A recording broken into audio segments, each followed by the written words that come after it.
But that is part of my struggle with this.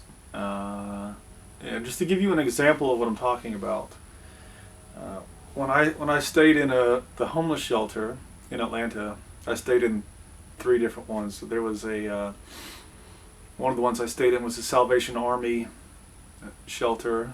It was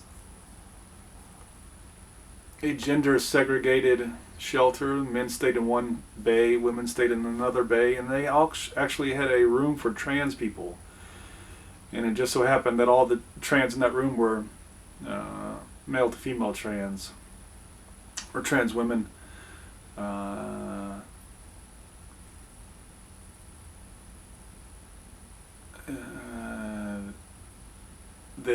The shelter would often put on like public talks, not public, I guess it's for the shelter, not for the public.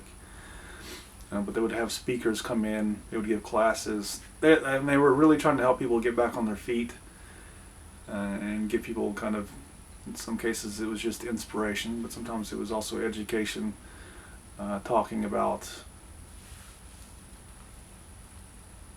how to save money, maybe, stuff like that. And in one instance, they had somebody come in to talk,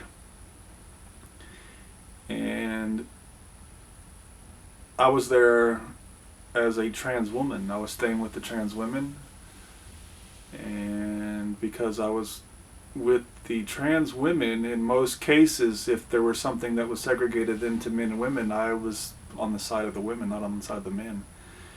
And so in this case, the person came to talk, and because there were children at the shelter, they basically, the shelter staff decided that the women should take the children and go somewhere else, while the men stayed and listened to the person talking. And it wasn't presented as an option. It wasn't like, well, fathers, you can choose to go with your children and let your wife stay. It was basically, women take the children and leave. And that meant me too.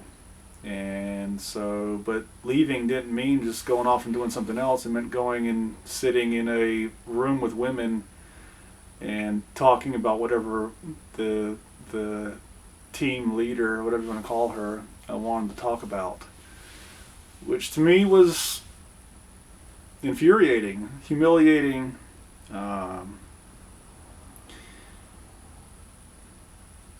The sort of thing that made me think, if I had to choose between being a man and being a woman, why would I choose being a woman? I didn't get to listen to the person talk, which is what I wanted to do. I actually wanted to hear the person talk.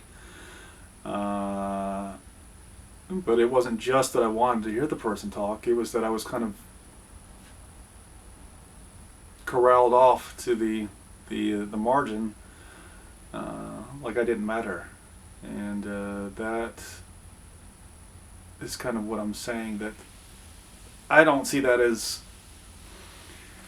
totally out of the ordinary. It seems a little bit rude now. I imagine that if MSNBC had happened to be there, well, they would have been having a cow. That would have been all over the news, that this whole thing of having the women and children go off and not getting to listen to the speaker, they'd have just been having a shit fit. Which in a way I was like, what the fuck? This is how it is for women. It was not. I had never experienced anything like that before, presenting as a man. And but that's kind of what I'm getting at when I think about kind of whether to live as a man or as a woman. A lot of it is that. And like I said, I see it as taking a step down if I choose to live as a woman. That if I lived in Saudi Arabia, I wouldn't even be able to drive. I would have to wear a burqa and these sorts of things. 100 years ago, I probably wouldn't even be allowed to talk when there was company in the house.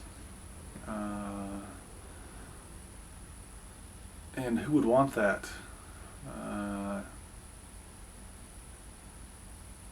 So that is, you know, because transphobia, in a way, is it safe to say that all transphobia is internalized transphobia? That if a person has a problem with trans, it is really a fear of what is inside of themselves? I don't know.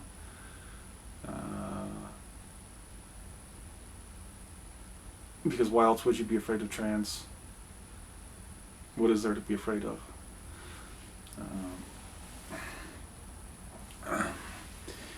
I think that's a good place to stop.